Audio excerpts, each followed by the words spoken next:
We remain steadfast in our commitment in delivering local news that matters. Stories that inspire. Enriching the lives of Filipinos in the Philippines and across the globe. This is your GMA Regional TV. Buong puso para sa Pilipino.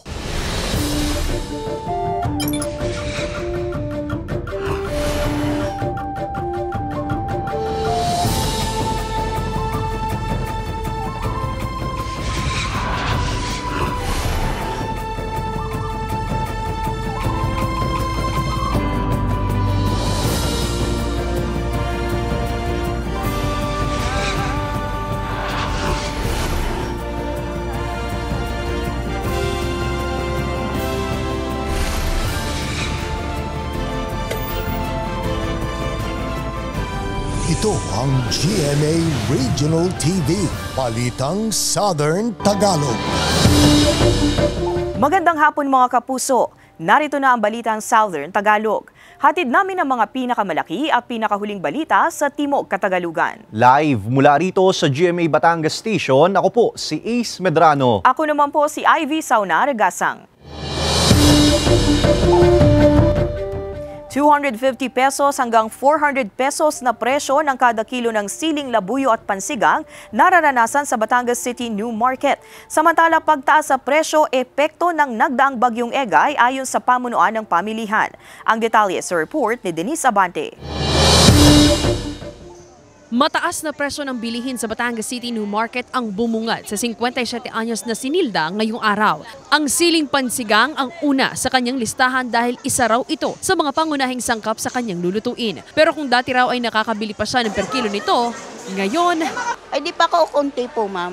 At saka yung pong napili po ng mas mura na hindi po sira na pwede pa po. Para po makatipid. Sa ngayon, aabot na sa 250 to 300 pesos ang kada kilo ng siling pansigang na dating 80 to 100 pesos lamang noong nakaraang buwan. Biglaan din daw ang pagtaas ng siling labuyo na nasa 350 to 400 pesos kada kilo mula sa dating 60 pesos lamang. Halos kalahati rin ang itinaas sa presyo ng mabibiling kamatis na mula 70 to 80 pesos, ngayon ay nasa 140 to 150 na ang kada kilo. Ayon sa pamunuan ng palengke, bukod sa naranasang pag-uulan at bagyo noong nakaraang buwan, posibleng epekto rin ng mataas na presyo ang mababang supply at mataas na demand ng gulay at pampalasa sa merkado. Dahil nga masyadong binaha, so walang maani ang ating mga magtatanim, mahirap nga din ang kalakal dahil nga ng iinit o ulan, so yan naman ay masama ding nakaka-apekto sa ating mga gulay. Ngayon naman ay mahina ang supply, mataas ang demand, so mataas ang ating bilihin. Kaya bukod sa mga mamimili, apektado na rin daw ng pagtaas ng presyo ng mga bilihin ang ilang tindera sa palengke. Mahirap ibenta, tsaga-tsaga na lang, kuha na lang konti-konti para hindi masera. Basura na, lugi na. Sana bumaba naman para hindi mahirap ibenta at makabili ng ayos din ng mga mamimili. Tingin ng Samahang Industriya ng Agrikultura, posible na ang pagbaba ng presyo ng ilang gulay at pampalasa pagdating ng buwan ng anihan. Nakikita naman natin mag-normalize mga 30 days to 45 days yung mga nagtatanim ngayon. Yun ang maka-harvest mga between 30 to 45 days. Tingin natin mga November time, October 3rd week to November.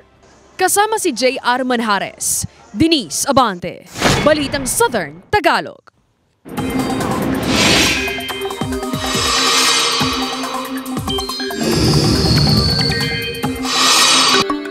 Mga kapuso, lumakas at isa ng ganap na bagyo ang low pressure area na minomonitor sa loob ng Philippine Area of Responsibility. Huling namataan ang sentro ng Bagyong Guring sa layong 300 kilometers silangan ng Batanes. Kumikilos ito pa north-northwest sa bilis na 15 kilometers per hour. Wala pang nakataas na wind signal sa anumang bahagi ng bansa. Ayon sa Pag-asa, mababa ang tsansa nitong maglandfall pero posibleng lumakas bilang typhoon. Patuloy naman ang pag-iral ng hanging habagat na posibleng palakasin palalo ng Bagyong Guring sa mga susunod na araw. Base sa datos ng Metra Weather, may mga kalat-kalat na ulan sa Calabarzon at Mimaropa. Posible ang malalakas na ulan sa Oriental Mindoro, kaya maging handa ang mga residente sa posibleng pagbaha o landslide. May tsansa ring ulanin ang natitirang bahagi ng bansa, kabilang ang Visayas at Mindanao. Pagsalpok ng motorsiklo sa isang pick-up sa Mataas na Kahoy, Batangas na hulikam. Tutukan yan sa report ni Denise Abante.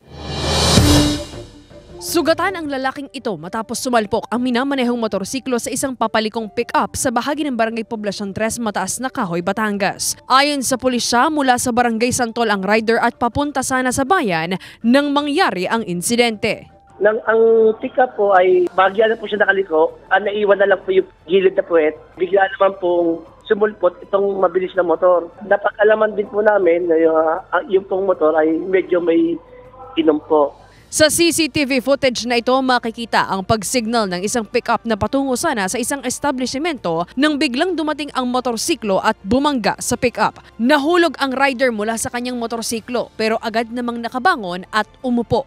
Nalapatan din naman kaagad ng paunang lunas ng Mataas na Kahoy MDRRMO ang rider at dinala sa ospital. Nagkaroon na raw ng pag-uusap ang driver ng pick-up at rider para sa danyos ng biktima. Samantala, sugatan din ang lalaking kinilala na si Arnold Panganiban, residente ng Barangay Ambulong, Batangas City, matapos masalpok ang minamanehong tricycle ng kasalubong na kotseng minamaneho ni Richard de la Roca pasado alas 7 ng umaga kanina sa bahagi ng Barangay Tabangao, Batangas City. Ayon sa responding otoridad, mula sa Barangay Ambulong ang kotse nang mag-overtake sa isang sasakyan at sumalpok sa kasalubong na tricycle. Wasak ang unahang bahagi ng kotse habang nagtamo ng mga sugat sa paa ang driver ng tricycle na agad nilapatan ng paunang lunas ng CDRRMO. Ayon sa pulisya, nagkaayos na ang magkabilang panig. Inako na rin daw ng driver ng kotse ang gastusin sa pagpapagamot ng tricycle driver. Sinisikap pa ng GMA Regional TV Balitang Southern Tagalog na makipag-ugnayan sa mga driver at mga biktima ng parehong insidente para sa kanilang pahayag. Denise Abante, Balitang Southern Tagalog. Mahigit 700 magtutubo na nalugi dahil sa nagsarang sugar mill sa Batangas na bigyan ng tulong pinansyal ng pamahalaan. Alamin yan sa report ni Andrew Bernardo.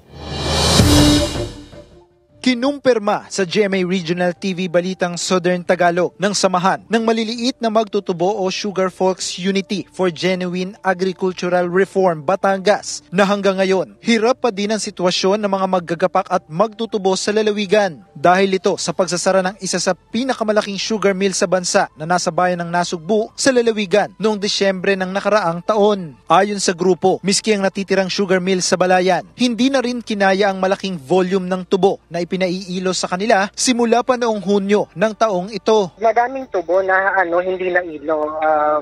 Ibig sabihin, nabulok na lang sila at yung epekto sa mga planters natin, hindi may mga nalugi. Sa tala ng samahan, nasa mahigit 300,000 tonelada ng tubo na aabot sa mahigit 1 bilyong piso ang halaga ng nalugi sa mga magtutubo sa Batangas. Kaya naman, malaking tulong ang ikalawang wave ng financial assistance ng pamahalaan para sa mga magtutubo sa lalawigan. Magkakasunod itong isinagawa sa bayan ng Tuwi, Balayan at lungsod ng Calaca, kung saan umabot sa mahigit 900 small farmers ang nakatanggap ng tig 10,000 pesos na ayuda. Nagpapasalamat pa din tayo sa opisina ni Congresswoman Arlene Dosas and ni House Speaker.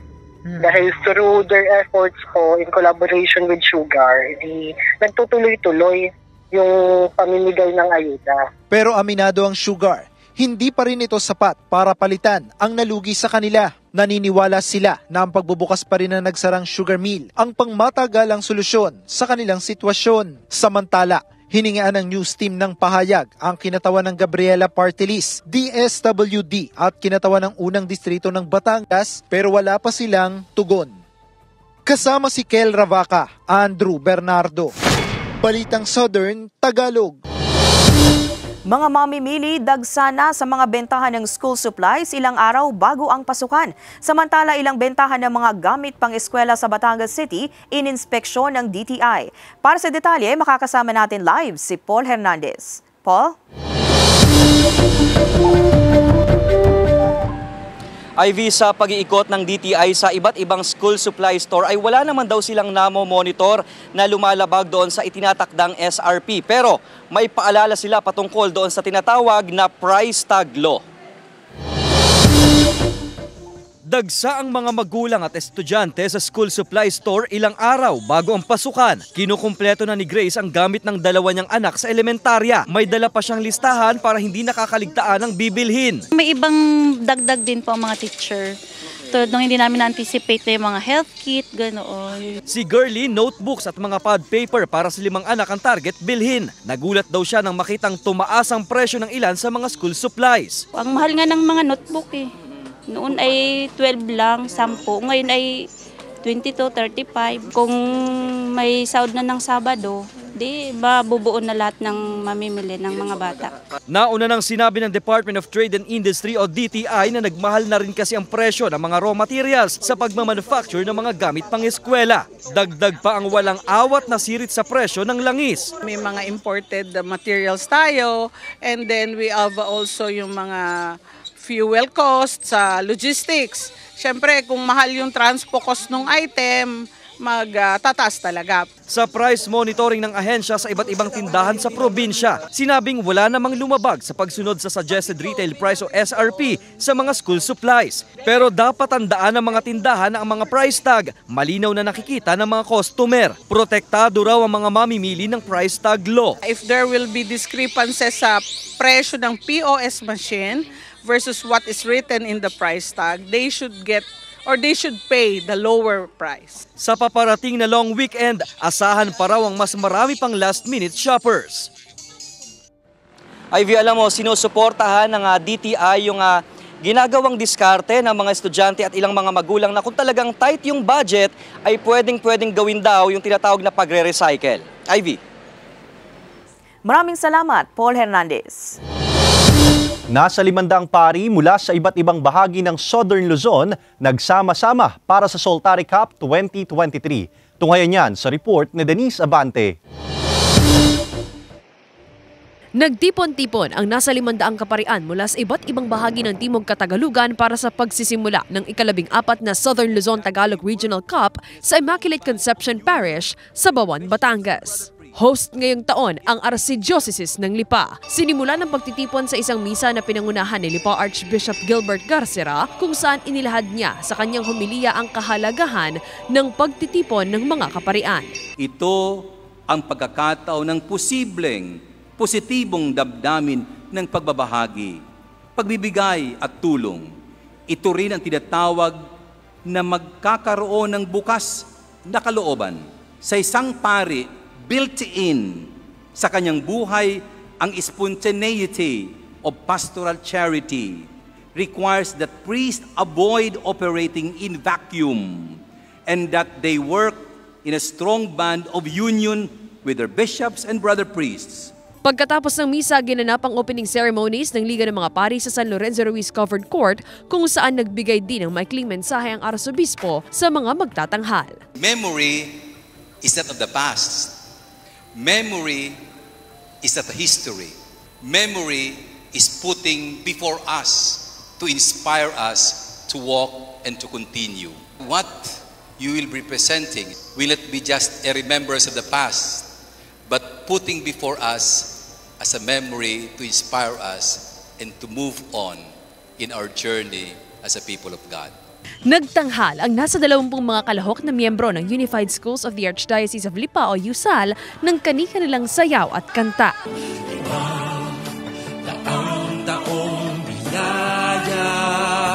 Sa National Shrine and Parish of St. Padre Pio sa Santo Tomas City, Batangas naman, formal na sinimulan ang Soltare Cup 2023. Nagkaroon din ng indoor games gaya ng chess, basketball at badminton na nilahukan ng mga pari.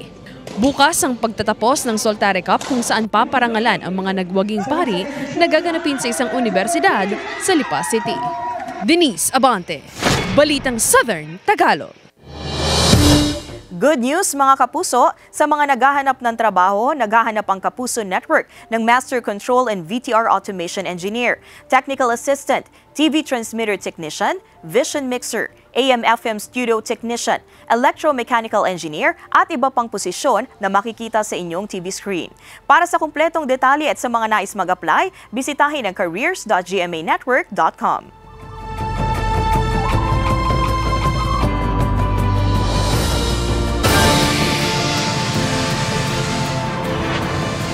Ito ang GMA Regional TV, Balitang Southern Tagalog.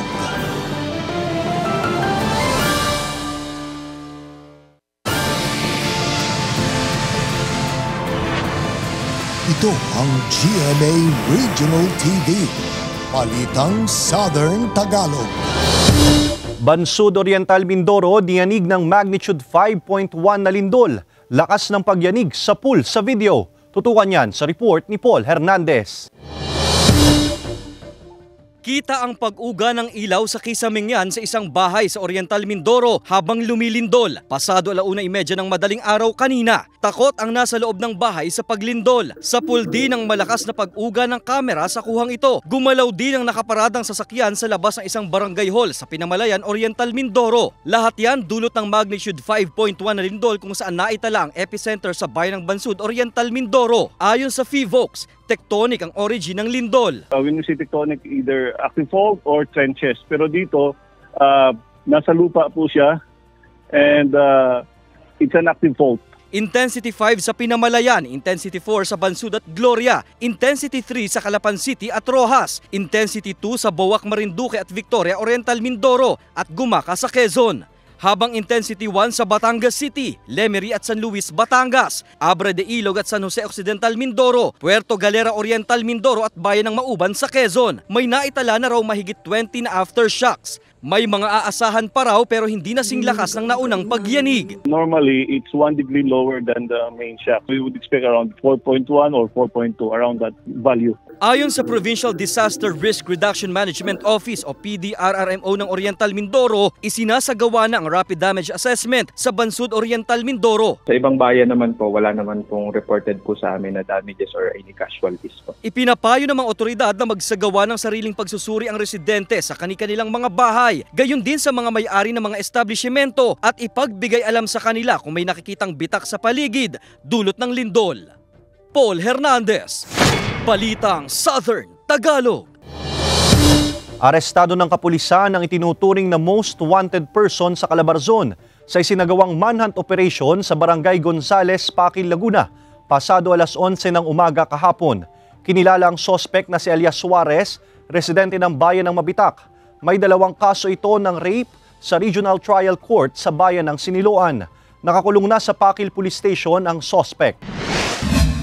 Samantala, dahil sa iligal na pagdadala ng baril, arestado si Elias Rico na residente ng Binyan City matapos isumbong ng concerned citizen na may kahinahinalang kilos sa kahabaan ng JP Rizal Boulevard, Barangay Tagapo, Santa Rosa City. Nakumpiska kay Rico ang isang caliber 38 revolver at 2 pirasong bala. Naharap sa kaukulang kaso ang sospek. Commission on Climate Change sinabing nasa Code Red ang status ng bansa. Publiko hinihikayat ng otoridad na magtanim sa kanilang bakuran at makiisa sa mga tree planting activity. Narito ang report ni Andrew Bernardo. Malakas na pag-ulan, malaking baha at matinding init ng panahon ang nararanasan sa bansa. Patunay lang ito na ramdam na sa Pilipinas ang epekto ng climate change o mabilis na pagbabago ng panahon. Ayon sa ahensya ng pamahalaan na nakatutok sa climate change, nasa Code Red na ang status nito.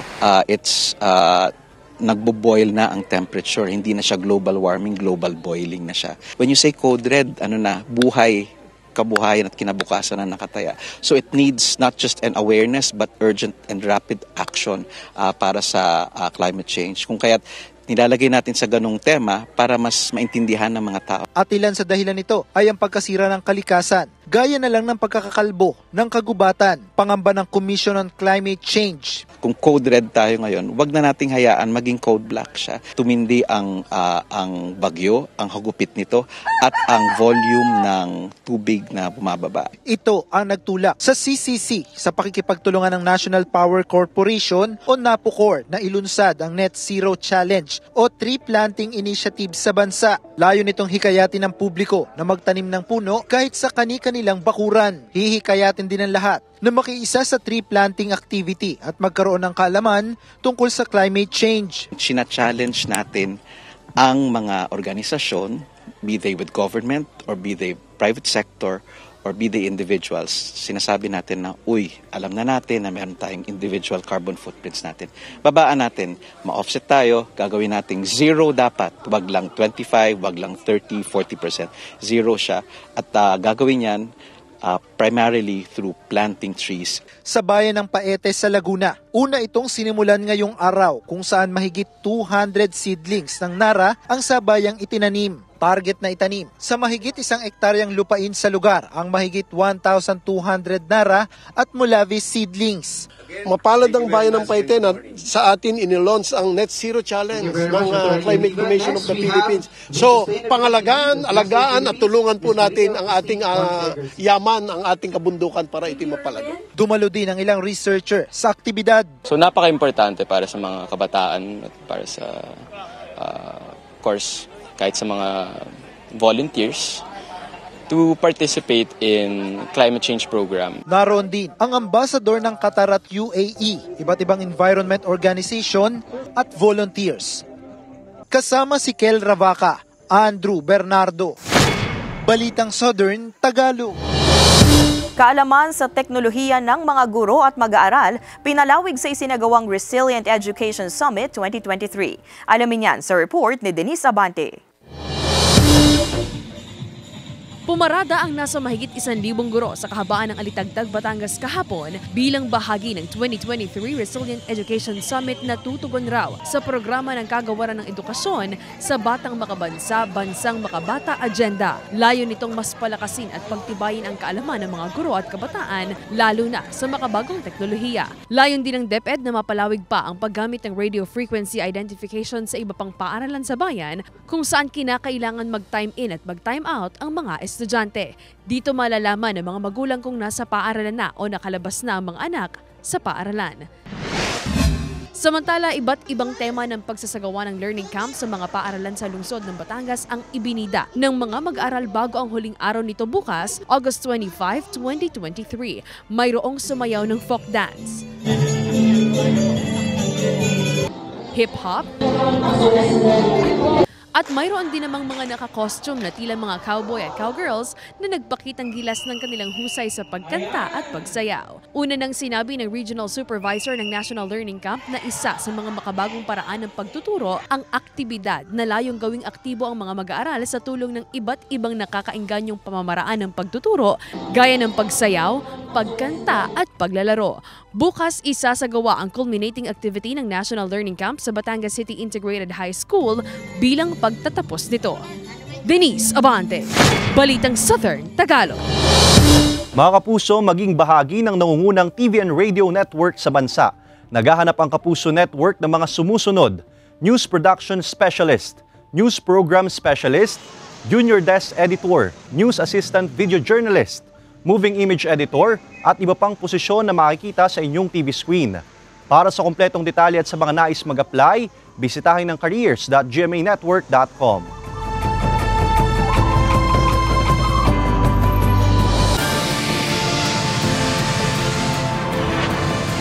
Ito ang GMA Regional TV, Balitang Southern Tagalog.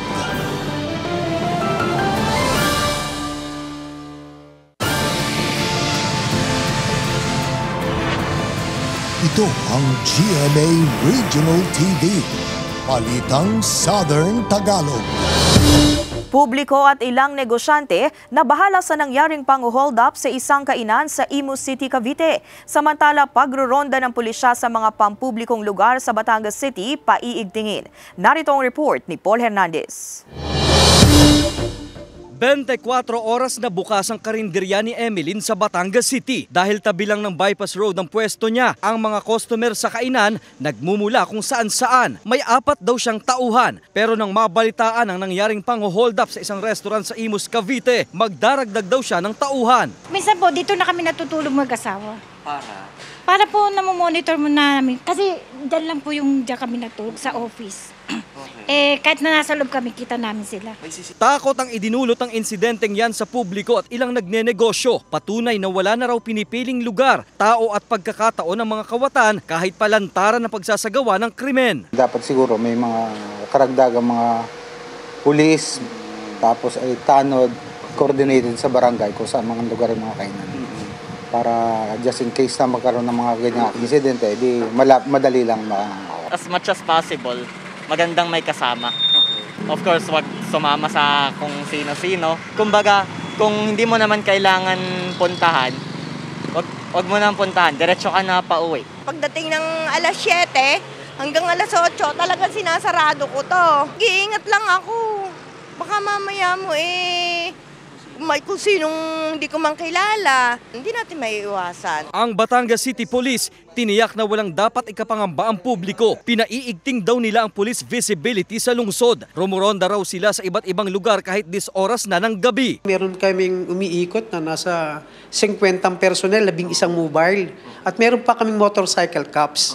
At meron pa kaming mga, sabihin natin, mga detectives and mga intelligence operatives. Pero ano nga ba ang dapat gawin kapag nabibiktima na ng pang-hold up? Ibigay na natin, makiusap tayo, huwag na lang silang sasaktan.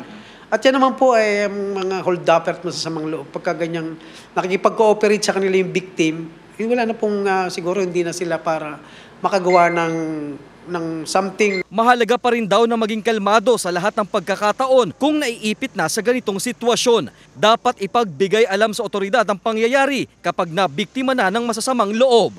Kasama si Buhay Adante Jr., Paul Hernandez, Balitang Southern Tagalog. Mga kapuso, bukas, August 25, 6 na oras na kawalan ng supply ng kuryente ang mararanasan sa bayan ng Lubo, bayan ng San Juan at bayan ng Rosario, Batangas. Simula alas 10 ng umaga hanggang alas 4 ng hapon. Bunsod ito ng preventive maintenance ng Talahiban at Nagsaulay Substation, kalinsabay ang tapping at energization ng 69 kV line ng Maraykit Substation. Samantala bukas din, Biyernes, 1 oras naman na maaantala ang supply ng kuryente sa lungsod ng Lipa at bayan ng Padre Garcia, Batangas. Simula alas 5 ng hapon hanggang alas 6 ng hapon. Bunsod ito ng paglalagay ng fuse cutout at clearing ng mga linya.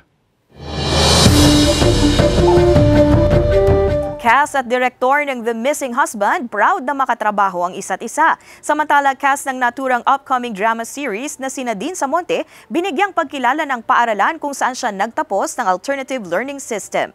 Narito ang report ni Hazel Alviar. Profesional at masaya ang set. Ganito ilarawan ng direktor ng upcoming action suspense drama series na The Missing Husband. Pagbibidahan nito ni Yasmin Curdy, Jack Roberto, Sophie Albert, Joros Gamboa at Rocco Nasino. Masaya at proud raw ang mga cast at ang kanilang direktor na makatrabaho nila ang isa't isa. Kwento ni Yasmin, pamilya na rin daw ang turing niya sa kanyang co-stars. Mapapanood ang The Missing Husband sa August 28 sa GMA Afternoon Prime. Samantala, nakatanggap ng plaque of recognition ang The Missing Husband cast na sina Dean Samonte bilang alumna ng Alternative Learning System sa Malabon City kung saan siya nagtapos. Kasabay nito ay tinanghal din siyang ALS Ambassador. Sa kanyang speech sa harap ng mga estudyante, ibinahagi nito kung gaano nakatulong sa kanya ang ALS. Sa Royal Blood, muling susuguri ni Tasha si Diana para kumprontahin kung may nararamdaman pa ito kay Napoy. Habang muling magkakaharap si Margaret at Beatrice. Malalaman na kaya ni Margaret ang katotohanan. Ang mga tumitinding eksena sa Royal Blood tutukan pagkatapos ng Voltes 5 Legacy. Hazel Alviar, Balitang Southern Tagalog. Samantala, mapapanood niyo po ang episode na ito at iba pang pinakuling lokal na balita sa official website ng GMA Regional TV. www.gmaregionaltv.com. Pwede rin kayong bumisita sa aming official YouTube channel, GMA Regional TV. At i-click ang subscribe button para sa pinakamaiinit na balita mula sa rehiyon. Dahil sa GMA Regional TV, local news matters. At yan ang mga pinakamalaki at pinakahuling balita sa Timog Katagalugan. Maraming salamat sa pagsama sa amin, pati na mga kapuso sa ibang bansa na tumutok sa mga balita sa rehiyon. Kami ang GMA Regional TV, Balitang Southern Tagalog. Buong puwersa para sa mas malaking misyon at mas malawak na paglilingkod sa bayan.